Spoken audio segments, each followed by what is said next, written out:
Merci, Monsieur le Président de séance, Monsieur le Vice-président. Le groupe socialiste, écologiste et radical se félicite que la région ait pris la mesure du risque et des dangers encourus par les franciliens qui sont causés par la pollution sonore. Même si les mesures que vous préconisez ne relèvent pas en grande partie des compétences régionales, le plan anti-bruit présente à bien des égards des avancées louables.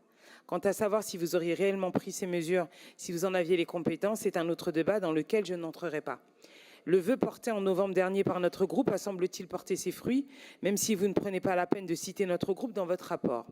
D'ailleurs, et plusieurs groupes s'en sont à juste titre émus, vous n'avez pas intégré les contributions, souvent fort instructives, qui vous ont été présentées.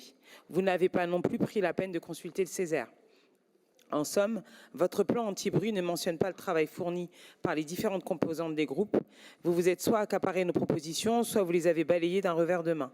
Et ce n'est pas à la hauteur de l'enjeu. Et que dire de vos propositions purement politiciennes? Comment votre article sur l'abaissement de la limitation de vitesse du périphérique, en quoi le refuser participe-t-il de la lutte contre la pollution sonore? Si le débat peut et doit se tenir, l'inscrire dans un plan anti-bruit, c'est au mieux être hypocrite, au pire une provocation indigne de l'enjeu. Ensuite, votre proposition consistant à mesurer les décibels de l'hémicycle régional, est-ce que c'est un nouveau prétexte pour faire taire l'opposition? Si le ridicule ne tue pas, il fait en revanche beaucoup de mal à votre plan anti-bruit qui méritait un débat de meilleure tenue. Merci de votre écoute.